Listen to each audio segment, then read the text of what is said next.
Good morning, dear students. Today we shall continue chapter number 7 of history, which is about urban changes under colonialism. During the revolt that year, rebels entered the city and persuaded Bahadur Shah to become the leader of uprising. Hence, Delhi became an important center for 1857 revolt. Bahadur Shah, he was sent to Burma. His courts were dismantled and the gardens were closed. Common people, they were thrown out of the city. One third of city it was demolished and the canals were filled up. Prayers did not happen in Jama Masjid for 5 years.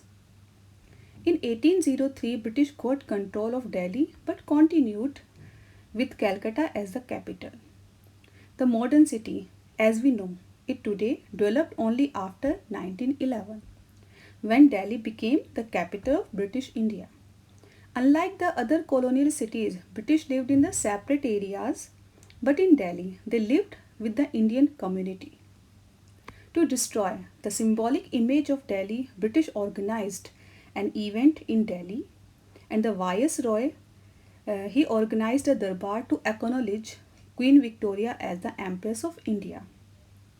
In 1911, decision was taken to make Delhi capital of British India. King George V, he was crowned as the King of England, and to celebrate this occasion, a grand darbar was held in Delhi. And here, darbar to make Delhi the new capital of India in place of Calcutta. This announcement it was made.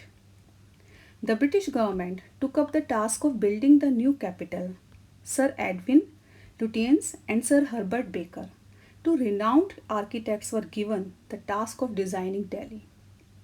The new city was to be constructed on a 10 square mile area on Resina Hills. Sir Lutyens he wanted to incorporate designs of different countries, but Sir Baker he was in favor of integrating local elements. The Rajpath it led to the Viceroy's palace.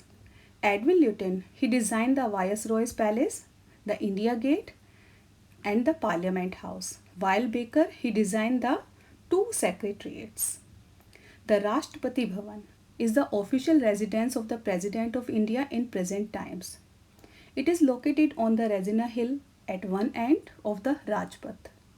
The building it's a mixture of Hindu, Islamic and European styles, while the central dome of the Bhavan is copied from the Buddhist stupa at Sanchi. The India Gate. It's an arch-shaped memorial built in honor of the 85,000 Indian soldiers who sacrificed their lives in the First World War. To the west of the Rashtrapati Bhavan lies the Mughal Garden. This Mughal garden it is known for its black roses. The garden is open for the public every year for a few days in February.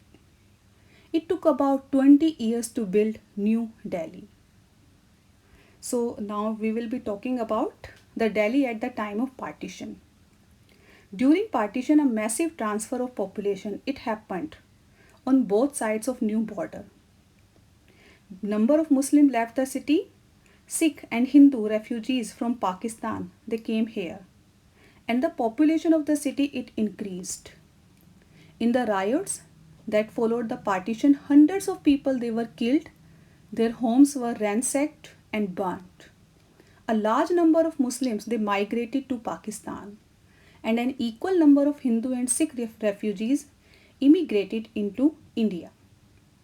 In the riots, two-thirds of the Delhi Muslim migrated, and almost 44,000 homes were abandoned. So the Delhi became a shelter place for refugees who were mostly from Punjab.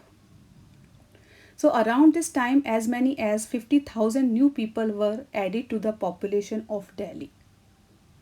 The migrants who came to India were from different fields of employment in Pakistan. This partition changed the social structure of life of Delhi. Old Delhi witnessed the extinction of Havelis. Haveli It was a grand mansion of Mughal aristocracy in the 17th and the 18th centuries. One Haveli had many mansions, courtyards, and fountains. Under the British rule, Mughal nobles found it difficult to maintain these Havelis. Therefore, they began to be subdivided and sold. In 1888, Robert Clark put forward the Lahore Gate Improvement Scheme for the people of Shahjahanabad. Under this scheme, people from Old Delhi to be shifted to a new market. So this was all about this module. I hope you might have understood and you might have enjoyed. Have a nice day.